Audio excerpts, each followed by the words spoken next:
Hello, everyone. Welcome to the Matchbook Horse Racing Podcast. We're post Cheltenham and we're looking ahead to 3 different tracks. And the flat is back. I'm Dubai based. I'm not tipping for this podcast. You'll be pleased to know. I'm just keeping everything crossed that for all Dubai can put on rich races, they don't often nail the internet. So I'm hoping that holds firm. But I'm delighted to welcome along Micheál Deasy, Natalie Green, and Stephen Jones. Welcome, one and all. A timely reminder that check out insights.matchbook.com for a recap of all the guys' best bets. It is Lincoln weekend, and we've got 9 races to preview for you. And also head to whoever you're listening to us with. If you're listening on the podcast, head there and on your podcast app and give us a 5-star review or any stars you like, but 5 really. And also subscribe. And if you're watching on YouTube, give us a thumbs up and subscribe. It makes it much easier to hear all of our content across all platforms. With that, we're going to get stuck straight into the horse racing preview. And we're going to go for the big one first of all. It's the Lincoln 335 at Donny. Mujtaba is 4.5. Modern News is 5.0. That would be my shout if anyone is of interest. Salim is 6.0. And then we're into the double figures after that. Steve, I'm going to come to you first. Where are you looking and why? Mute. Mute. Sorry, my laptop's playing up, and that was brilliant, Steve. That was brilliant. Thanks. I was gonna say that I was gonna go for Modern News, but now I'm gonna have to change my mind because Tom Stanley has ruined it for me. But I think he'll win. All a good thing. Yeah, I just think it just reminds me so much of the Lincoln 3 years ago when Auxerre won for Godolphin under James Doyle, and also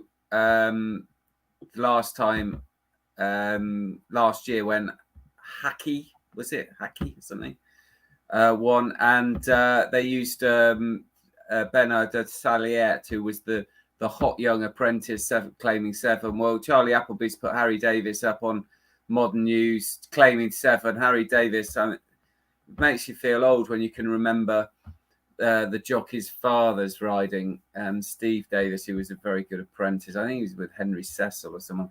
And Modern News, Harry Davis is really been impressive. He's gonna race through that £7 claim, especially if he keeps getting used by the top stables. And I think he's just got everything in his favour, this horse, because he rattled up a hat trick last season over 7 furlongs, and then he's just had a prep race in Dubai over 7 when he was ridden from off the pace, which wasn't any good that day, behind Storm Damage. Going up to a mile is absolutely certain to suit Modern News. He'll probably end up over 10 furlongs, and he'll probably end up in group races. His half brother won over a mile last season. His 2-year-old in the Breeders' Cup Juvenile too. So it's just got everything in his favour. This race used to be a great early season dash down the Doncaster Straight for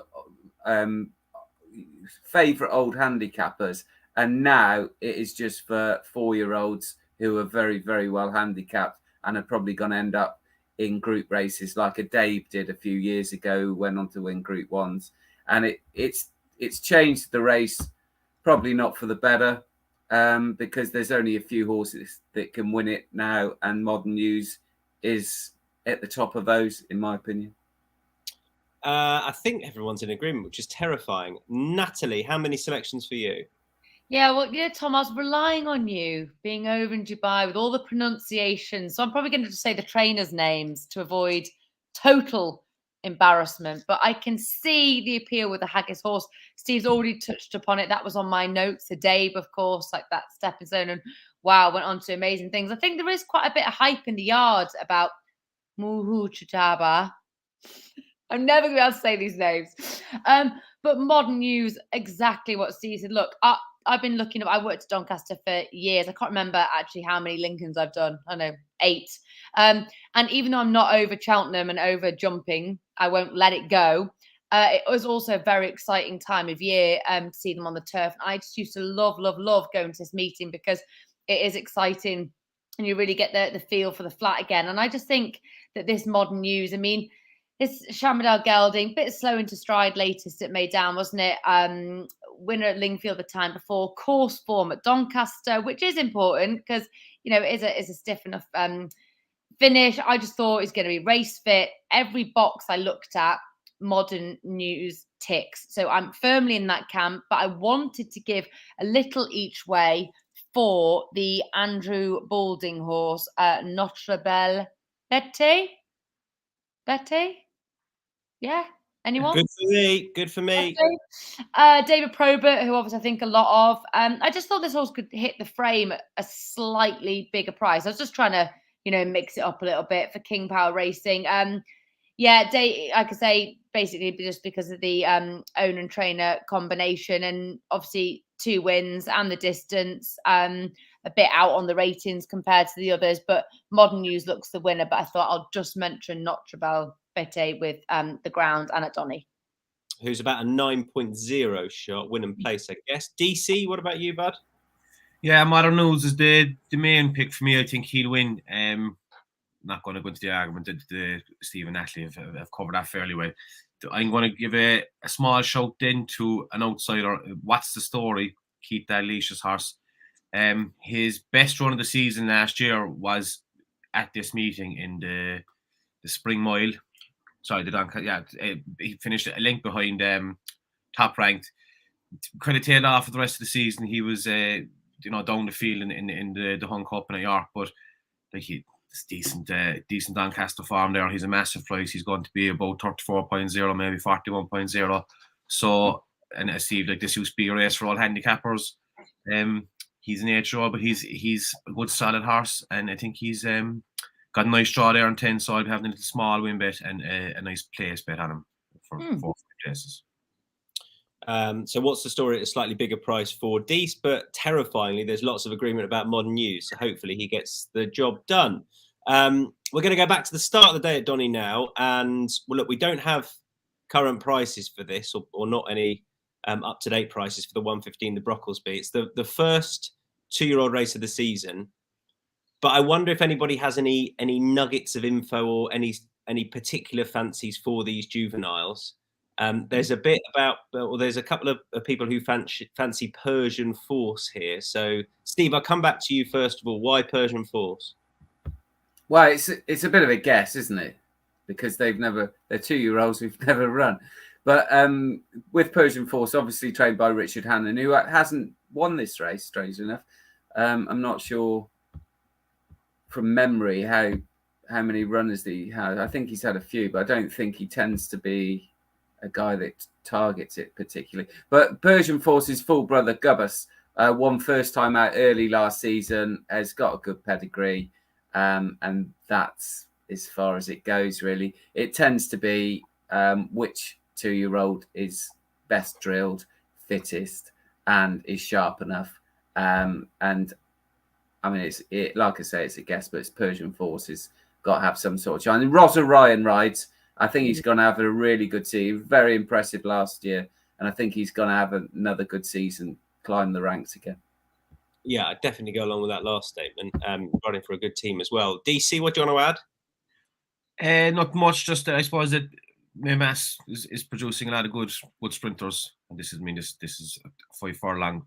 You should, producing some precocious 2-year-olds, and you can't really you're never going to go broke back in Richard Hannon 2-year-olds. So small bit because it is a guess, but and the reason Tom isn't tipping is because he tipped us the George Bowie horse for the Brocklesby, but there's no George Bowie horse in the Brocklesby. It wasn't. I got a good word for it, and then it wasn't declared. Maybe that's a good nod because Rosser would have been riding it. Maybe that is a good nod to Persian Force. Hopefully. Yeah, exactly. So that was a good start. Natalie, tell us you know something. Give us some nuggets. Yeah, no, nothing. No, joking. I definitely think Persian Force is the sensible option. This is, if you're lucky enough to be at Donny, you can pick the right 2-year-olds. It is not rocket science. This is the one time you can stand in the paddock and you can just see the way they look in their skin, the way that they're how fit they are, their muscle. You know, you can get a really weedy 2-year-old. I always go for a nice developed 2-year-old, one that looks the fittest, and I've had amazing success. But you need to be in the paddock. If you can't be in the paddock, then have your eyes glued to the parade ring on your TV and then get betting. But yeah, you're not too far wrong there. With a good better Persian horse, can absolutely back you up with Ross Orion. What a jockey. So I'm going to go for the story in the race, which is Know What I Mean, Harry. Now, small yard taking on the big guns. This is probably going to be a huge price, and it'll only be in each way. But Bill Turner is actually seeking his 7th win in the Brocklesby. He has won it 6 times. Now, he knows a thing about speed or two. His quote didn't fill me with encouragement, but he did say he's small, he was cheap, but he tries hard and he is an honest little sort. Now, sometimes these little pocket rockets can be just what you need in a race of this sort. And if he tries hard and he's got a good attitude and it does get a bit messy, I'm hoping Bill Turner might slug it out against the big guns. But I thought that was pretty cool that he's already won it 6 times, seeking a 7th success. Not getting any younger, Bill, but I wish him all the luck. So it'd be a big price, I'm sure, but worth in each way. Know what I mean, Harry? Yeah, it used to be the Bill Turner horse in the Brocklesby. So we'll see if we can do it again. Well, look, he's the master of training juveniles. So there's something to be said for that. No prices as yet. We do for the next at Donny, which is the Camage Trophy. Give you the prices now. Garrus is a warm order at the top of that betting, who is 3.0. Diligent Harry is 4.0. Bielsa is 7.0. Mondamedge 11.0. Then we do get into the bigger prices. Natalie, straight back at you. Oh, thanks. So this is my hilarious bet, isn't it? Yeah. So Mondamedge, the busiest horse in training in the world, runs all the time. And every time I back it, it doesn't win. And every time I don't back it, it wins or comes second. I think this is deeper waters for Mondamedge. What he is he's quirky, he is talented, and he is rapid. He is fast. So that's it. He is a fast horse. Like I say, every time I back him, he doesn't. But look, he was second at Lingfield latest. What I was going to do in this is we're taking on these much more group horses, aren't we? Bielsa, Diligent Harry, who I really like, Diligent Harry, and then there's Garrus. Now, I just thought Garrus should be better than the field. Bit of a bold statement, but look, he's won twice on seasonal debut after a break. So I thought that was actually a really good pointer. I just think he's going to use this as a springboard. Garrus is going to win. He's going to go on to better things throughout the season. And then to chase him home, it's going to be Mondamedge. Yes. So your angle is not backing Mondamedge to win. So he will run well. But he'll probably win if you're not backing him to win. No, Garrus will win and Mondamedge will come second. Okay, so forecast Garrus, then Mondamedge. Team Diligent Harry, DC.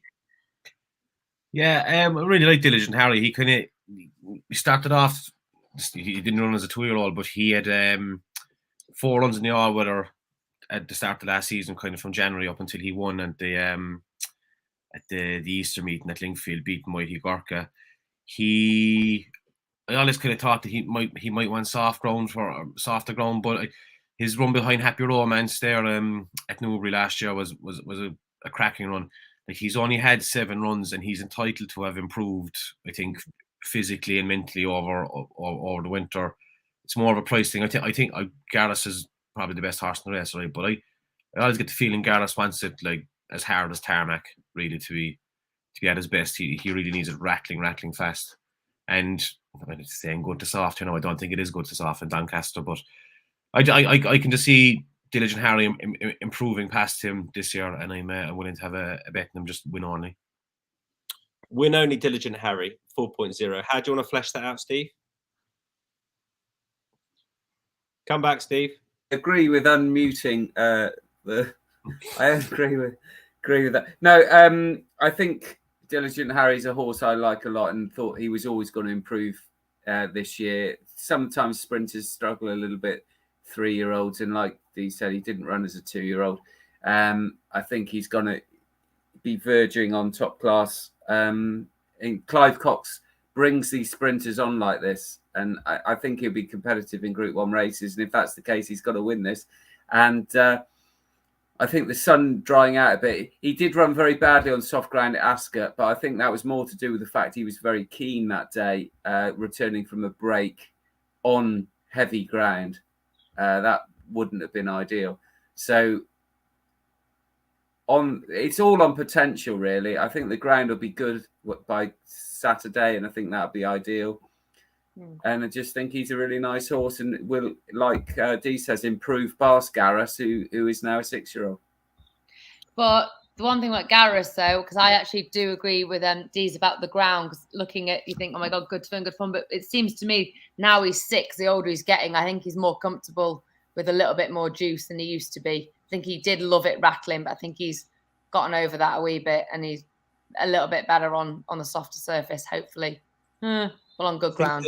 Let's pray. I mean, there's not too much rain around, is there? So it's good to soft at the moment. It's quite warm as well. It's mild. Yeah. Right, let's kick on to the 225. This is not easy to solve, so it's a spring mile. We haven't had too long, so since we've known exactly who's running in this. Empire State of Mind is 4.5, 5.0 for General Lee, 6.5 Star Shield, A Boy Named Ivy 7.0, Mostawar 8.0. That's as far down as I'll go. And some agreement here. Steve, take it away first of all. Yeah, this is the consolation race for the Lincoln, but there's only 9 runners. I mean, back in the day, you could have probably had 3 consolation races. So it's a slight concern, really, that there's only 9, but it changes the dynamic of it completely. And Empire State of Mind, I was just hugely impressed with him the back end of last season. He was very progressive from sort of August time on, and maybe it was down to the blinkers that they slapped on him that he's got on again, John Quinn. I'd imagine that they have got ambitions to go higher than this with a horse that was so progressive. He bumped into Mujtaba, who runs in the Lincoln, William Harris's, and that was a perfectly respectable run. That was at Redcar back end. And I just think the way he went through that race, he went through it like a well-handicapped horse. It's just he wasn't as well-handicapped as Mujtaba, and he'd won 3 of his previous 4 and beaten ahead in the other. If he's ready to rock, and I mean, you're guessing a little bit whether they'll be ready, but with a winnable race like this, which is a fairly nice prize, I'd imagine he would be. Natalie, you agree? What do you want to add? Absolutely. Empire State of Mind is firmly my pick. I can see the love for General Lee, but I just thought both wins on good to firm. Not convinced we're going to get that. But having said that, to be honest, Tom, one thing about Doncaster is it often gets a lot of wind, but it dries so quickly. It really does. And it drains amazingly. And I'm in Cheshire now, and it's absolutely baking hot. So I really don't know. But the 2 wins on good to firm for General Lee. Empire State of Mind, John Quinn is a phenomenal trainer. No worries at all about this horse being ready for this. Jason Hart, again, obviously a cracking lad. And I just side over General Lee with Empire State of Mind. Like I said, ground will be fine. And the one thing about Empire State of Mind, it looks quite a versatile horse, which I quite like in a race this nature. But I agree, the turnout is slightly disappointing. I wish I could give something at a bigger price, but Empire State of Mind would be one of my warmer bets. I like it. Well, Deasy's selection is a bigger price, just not much bigger, Dease.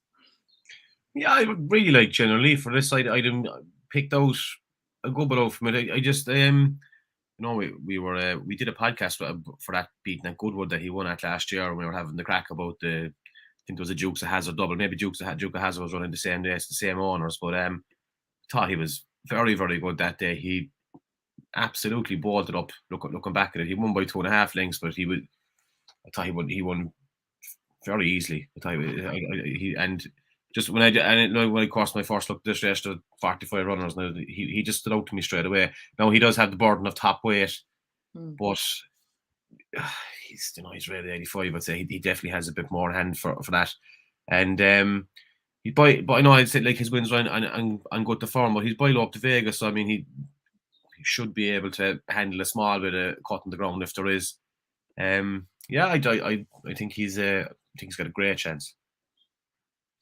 This is quite a tight handicap as well. There's not much between the first 6 are all right within 2 pounds of each other. So he's not. And also, to be fair, like PJ, I obviously Jason Hart's a phenomenal jockey, but oh my goodness, PJ McDonald at the finishing line, he is a tank. He is so powerful. He's so strong. He's probably one of my favourite flat jockeys to watch at the finish. He's on General Lee. Let's move on to the Spring Mile, which is the race I'm most looking forward to talking about, because you're all siding positively with the horse at the top of the betting, Chindit, at 1.73. And my God, that's brave. Royal Champion is 4.33. I shouldn't be giving an opinion, should I? Busala is 5.0. And then Tempest is 15.0. So there's only 4. But go on, who's strongest on Chindit? Well, I want to know why you think it's brave. Yeah. Yeah, he's 12 pounds clear on ratings. And no, we just does. We'll let you on to talk about the ratings in a minute. Go on. Well, listen, I know Steve thinks a lot about ratings, but this Chindit just—it's not like he wins for fun. He's probably too good for them. Do you think he's straightforward, Steve? Yeah, I think I think he lacks a bit of pace sometimes, especially over 7 furlongs. I think he'd prefer a strong pace to run at. I put him in as a no bet. I'm not backing him at odds on. I'm just a boring no bet. He'll probably win. The opposition, Royal Champion. I mean, he won first time up. He ran 2 shockers last season, beating Country Mars. Is anybody backing Chindit at 1.73? No. Great for the betting podcast. No, I know, but I don't know. But in this race at Doncaster on Saturday, let's go back. I saw Chindit the very first time he ever ran, made a debut at Donny, and he caught everyone's eye, of course, by Wootton Bassett, who Coolmore have got, who Coolmore want to put to Galileo Mares. That's exciting. Then he won his first 3 races, but then he went straight to the Dewhurst, didn't he? And yeah, he came 9th of 14, but it's the Dewhurst. Then down into a Group 3, Newbury, which he ran. He won really well. And then he's also popped over to France, didn't he? To 5th to Palace Pier. So the horses he's ran against, I thought this would be quite easy for Chindit, to be honest. I think he'll just enjoy it, go for a nice old gallop and win. I did put Busala for Haggis, course winner in November, 113 days off the track. Look, Kieran Fallon, excellent, and by Dawn Approach. So loads to like about Busala, but I thought this would be easy for Chindit. Maybe I'm wrong. Someone's on the phone. No, it's my Amazon. I'm not getting it. Natalie's got a gate, and you've got a gate, haven't you? Well, no, that's not fair, because that makes it sound like it's. So I live in a barn, and we're in like a courtyard. So a palace. I do have a gate, but it's not my own gate. So don't you try and get me on that one.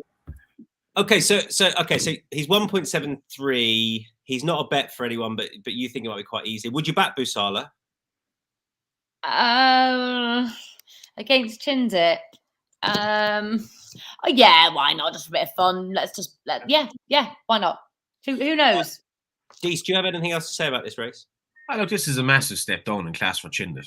You know, like if he's not going to win this, I'll be giving up the game, really. You know, I think if you want to stick him in a few doubles or whatever, you know, I think he's a good solid pick, but 1.73 isn't really a price that you'll be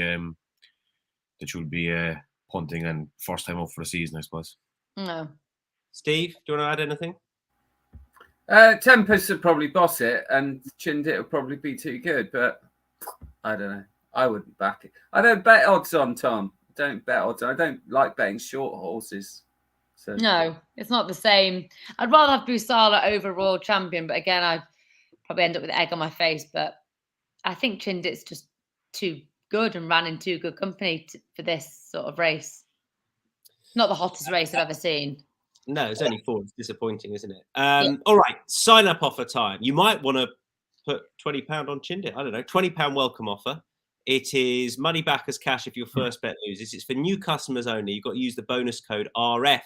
That's Romeo Foxtrot, the letters, Insights RF. Insights RF. If you place your first bet and it loses, you get your stake refunded as cash. The full terms and conditions are on the Matchbook website. It's the £20 welcome offer. New customers only, 18 plus, be gamble aware. On we roll to Kempton. Kempton are joining the party for the Magnolia Stakes. I haven't got betting in front of me, so I will endeavour to do that very shortly. But I will first of all come straight back to Deasy with his selection. Yeah, this is a decent enough race now. There are a few nice horses in there, but I'm going for a bit of a value selection. I'm going for Keith Dalglish's horse Chichester, who went off favourite for the Cambridgeshire in September. There was a fairly chunky gamble on him for the week. Now he finished 17th, 10 lengths beaten, but he was quite progressive before that. You know, he had a busy season last year. He ran, I'd say 12 times. He's rated 100 now. He's gone up £23 in the handicap, but I thought he was like, there was probably easier races that he could have running over the weekend, or you know, he wouldn't have been out of place in the Lincoln. They're sending him here. Richard Kingscourt is on him. I think he's a very good jockey, and I think he's just a bit of value against, like, this is the dead 8 as well. So hopefully all 8 turn up. Fancy Man is a nice horse on top of it, and but then you have the likes of Felix. Father Jazz kind of was a big disappointment last year, and I could see Chichester hitting the places here, if not winning. So I'll have probably a quarter on the win and 3/4 on the place. Okay, it's 13.0. Fancy Man is 3.0, 4.5 for Felix. Father of Jazz 7.0, King of the South 8.0, Alzerakan 10.0, and they are double figures. The rest, Chichester, as I say, 13.0. Go on. So I'm going to call it. There's been a bit of money for Alzerakan this morning because he was a much bigger price than I started looking at this morning. He was, I'd say he was 11 or 12 to 1 this morning, 12.0, and he's into 9.0 there now. So they're coming for him, first time blinkers. Interesting. I was interested in the first time hood with Father of Jazz, Natalie. Yeah, a little bit of a risk, Father Jazz, but it is my pick because was good on the all-weather and was not good on the turf. Really, look at the form, just pretty rubbish actually. Last at Sandown last time, but Roger Varian, well, I can't get the statistics up, but Roger at Doncaster is phenomenal. But he also might have a good time at Kempton in this race. He's such an impressive trainer, isn't he? And I just think that, like you said, with that headgear, yes, been hopeless on the turf. But going back to that all-weather, I just thought, surely he's 5-year-old by Kingman. Roger knows what he's doing. We know he can win over 1 mile 2. He has been upset in the stalls once before. He has been keen once before. But I think that Roger is more than capable of ironing out any of those issues. I'd just like to see him coming here into this contest after 267 days off? Is it? It's quite a long time, isn't it? But I think just back on the surface that we know he likes, I'm going to go for it. Yeah, I think Father of Jazz would be my pick. I know it's a bit risky, but we like a risk. Don't mind it at all. Stephen, you're with a 4.5 shot. Felix, yeah. I thought there was some fair bit of pace in here, and certainly those that might want to attack fairly early over this trip, and that'll set things up nicely for Felix because he does like to come from off the pace. He's got a very good record on the all-weather, this horse. He's pretty consistent, and he's won over course and distance as well, so he likes the surface and he can handle the track. And although he didn't win last season after making a winning return in January, he was running in quite good races, especially on the all-weather, behind the likes of Bangkok, Forest of Dean, Pile Driver. He finished third to Pile Driver in November, and then Dubai Warrior. Now, last time at Maidan, he was drawn quite wide, and he probably came back from a bit further back than he prefers, but he split horses like Sabuska and Lord Glitters. So, and that was on turf, and he's better on the all weather. So, Marco Botti is a guy who hasn't had tremendous seasons the last couple of years, but I think he's in better form now. So hopefully those issues have been ironed out, and this might set up for Felix. And don't worry about the draw. He's drawn widest, but don't worry about that, because if they do, they have to go fast for him, and so it won't matter. Natalie, have you missed the Amazon then? Is it gone? Is that it? I don't know. I don't care. I feel bad because that's very annoying. No, they'll throw it over the gate. It wasn't our birthday present, was it? Don't miss that. Yeah, it's very good. When's your birthday? It was last week, actually. Oh, so right. You've missed it anyway, but you can be early for next year. Okay, sorry, missed it. But no, because you when see, I'm 35 next year, because it's a big one next year. So you can. It'll mean more. I'm 36 on Sunday. A whippersnapper. No, I'm not. Don't say that. I'm over the hill. I'm done. I'm finished with. Anyway, it was probably for the neighbours, the Amazon. That's what annoys me the most. So on we roll to the next race at Kempton. We're going to be looking at, what do they call this now? The Queen's. Oh yeah. It's the Racing TV Queen's Prize. Sorry, Racing TV. Bandinelli, the winner, is 3.0. Imperium is 5.0. Mollywood 6.0. Ofarius is 8.5. Then we're into the bigger prices. Who's with Bandinelli? Steve, go on. Why? Because, like you, I'm a Godolphin fanboy, and I'm always, and because even though I'm not sat in Dubai like you're desperate that no one will overhear you not tipping a Godolphin horse.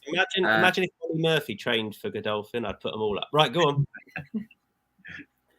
I just think he's, again, unexposed, progressive, certainly unexposed at the distance. Won well over the course and distance last time when he went from the front, but I don't think he has to. And I just think he's probably too well handicapped. He's another one that you probably end up in the big, well, certainly in better races than this, overstaying distances, and that should probably be enough. It's a bit boring, I know, but Bandinelli is probably just going to be too well handicapped. Well, you sound incredibly excited about it. What about you, Dees? You were talking about getting a handicap bumper for day 5 at Cheltenham, and this is a handicap bumper, isn't it? Yeah. Shocking. The one I like, and Bandinelli probably could be different class to these, but the one I like is Auriferous, Andrew Balding's horse. Ran a load of good placed efforts last year, which makes me think that the step up and trip to 2 miles could be very in his favour. Bottom weight as well. Haley Turner is on. Andrew Balding has started the season fairly well, and he's a value price. This is kind of a nice enough each way race as well if you want to do win place. So I'll stick up Riffrus. I think it's about 8.0. Yep, absolutely. 8.5. What about you, Natalie? Yeah, I can see that. First with Haley on that low weight. Well, I can talk about all of them. I mean, Charlie Appleby, is he ever out of form? Like, ever? Really? He is a phenomenon. I adore him. I think he is just excellent. I was looking like Imperium. I mean, can we be as gushy to say loves Kempton? Literally loves Kempton. If you look at Imperium's form. So surely got a huge shout win here in January. I did well, actually, because completely mucked up the start, dwelt the start, and then won by like 1 3/4 lengths, which was surprising. Newcastle, 3rd over 2 miles. Edge left last time, so I don't know what that was about, why Edge left. But anyway, Imperium loving the track. Mollywood I looked at. I know Steve's point before with Marco Botti. Danny Muscat, again, cracking jockey here. Mollywood winner at the track in January over this track. Held up in last, shaken up 2 furlongs out. So I just wonder whether tactics with Mollywood might work out well. Just sort of sit at the back, get plenty of cover, go for it. And then my cheeky little each way with little justification is Justice at a slightly bigger price for Ian Williams and Luke Morris. Again, Ian's pretty astute. Second at Kempton last time and only 10 days ago.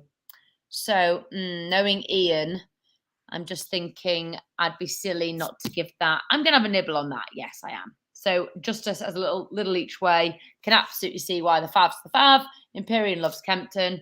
And Mollywood's got a chance. So all of them. Blimey. Yeah. Little win places. DC. I gave my one already. Peripherus. My apologies. Have we done Steve's Bandinelli? Yeah, we have. Yeah. What Oh, yes. time That's it, because I nodded off during Steve's. Auriferous for you. Yeah. I just agree with the Dubai for Patsy from Dubai. Yeah. I've got to tip the Shakes horse because he might overhear me and not drop me all those brown envelopes and invite me to the balls and the fantastic dinners that I get invited to. I would say he might hear me. He's probably staying in the Hilton. Well, if he is, tell him to get the internet and put some proper broadband in so our man can do some study beforehand and not just turn up and take the piss out of everyone. Yeah, on one of the trickiest days there is. Tom, what time is it with you? I can't. What time is it in Dubai? It's 5:07, and I've been working this morning, so I missed decks. I mean, there you go. Although I saw Sam Turner having a beer by the pool, so it's all right for Sam. Sammy Turner's in Dubai. No. Where are our invites? Listen, I didn't invite him. Right, on we go. We're moving on. To Kelso. Yes. Come on, Kelso.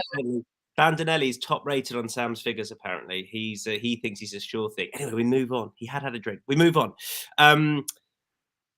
Right, Theatre Glory is at the top of the betting for this contest is 3.0. 8.0 is Can. 9.0 Betty Blue, Aliamana 9.0, Hasifa is 9.5, double figures the rest. And Natalie, straight back at you. Who have you got? Yes, if I was the audience, I think you should have a bet on the top two because Theatre Glory, she is the class act in this. She should be too classy. She should win. She is top weight, but because she's classy, Nathan Brennan taking 7 off. Nikki Henderson sending her up here. I think has he got 2 runners at Kelso? It's sending her all the way up here. Yes, she's top weight, but first run in a handicap. She won her bumper. She won 2 of her hurdles. She was 3rd in a listed novice race. She is the best horse. She is the class element. But like I say, she is 11 stone 12. And if you look at the horse below, Aliamana, Milton Harris, I've gone on about it all year. And at the end of last year, he is having such a fine season. Mitchell Bastian, very good. 10 stone 1. So I'd back both of them. Okay, both of them. As far as Theatre Glory goes, Steve, you agree? I agree on one, not the other. Theatre Glory is a really promising mare. And these races, although there's a lot of wins next to their names, they tend to be fairly uncompetitive at times with the mares' races. And Theatre Glory sets the standard by a country mile, in my opinion. Yeah. The only time she was beaten was in a really good race behind Al-Eshbal, who of Dan Skelton's, who went on to win the Sydney Banks at Huntington. So that's really good form. So there's no disgrace in not being able to lay up with her. And like Nat said, Nathan Brennan taking £7 off. Nikki Henderson's not someone who uses a huge amount of claimers, but when he does, they tend to have a good record. And I think Nathan Brennan's something like 2 from 11 since the start of the main jump season, so for the yard. So it's got a lot going for him. Alamana, he won very well at Wincanton. I was there at Wincanton, but this horse doesn't pick its feet up very high, which would worry me a little bit. So Theatre Glory for me. That's a really good point, actually, about Alamana, because that can obviously catch them out, particularly in a mare's novices hurdle race. But Theatre Glory, she should be at the finish line, way ahead of the others. Deasy, does it worry you the picking the feet up?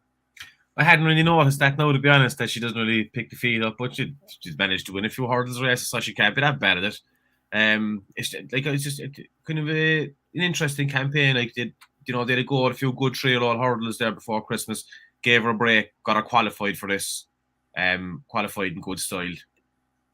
Was a bit all over the place now, in fairness, but still, pulled hard and still won going away by 5 lengths. And it's just the weight as well. Like, to me, it's getting an awful lot of weight there off Theatre Glory. Theatre Glory could be a different level altogether, but I think it's just a bit of a value mana. After Wincanton, Milton Harris was talking about the Fred Winter, even though it was only a week later or something. But then again, he's also been talking about how he was giving Belinda Carlisle one. So what can you believe? Get it in there again. Come on. That's brilliant. I'm trying to think of some Belinda Carlisle songs I can make a pun on. I'll come back to that. There's only one, isn't there? And I can't remember it, even though it plays on the telly about 3 times a day. On we go. Heaven is a place on earth, wasn't it? I would imagine that's what Milton was saying. On we go. Yeah. He did say, though, when someone was ribbing him, I don't know whether he had a double that day, and someone was ribbing him about Belinda Carlisle, and the horse made a strange noise at that point, and he said, well, Belinda Carlisle didn't make a noise like that when I was with her. You always know the tone, don't you? Yeah. That's awesome. He's a funny man. He is a funny man. He's had a great season. He's a funny man. He's brilliant to interview. Now, I think this might now be the 3:46. Apologies if it is, but we're doing this quite early. It is, right? Yes. But it was the 3:48. But it's now, I think, the 3:46. Anyway, look at that. As if by magic. It's almost like there's somebody in the background changing it.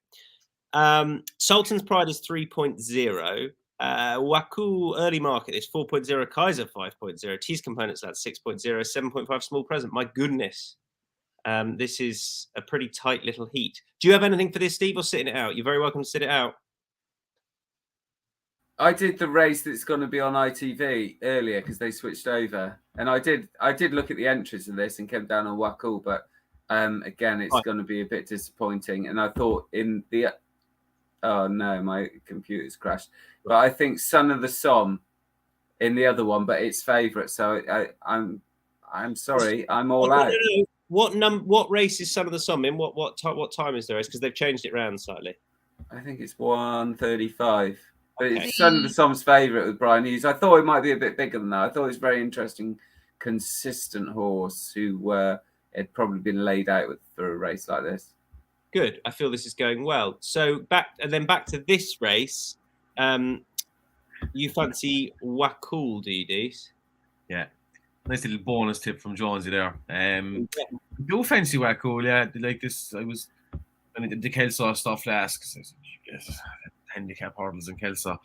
But Wacool has a bit of standout form in the second to the Big Galloper and that Thames qualifier at Musselburgh. Like the Big Galloper is probably very, very well handicapped, and he gave him a race. And as well as that, if you just look at, even just have a look at the trainer stats in this, like Nick Alexander is 5 from 13 in the last 14 days, and none of the rest of them have had a winner. So that might be a little tip in itself. So yeah, happy enough about Wacool in this at whatever price he is.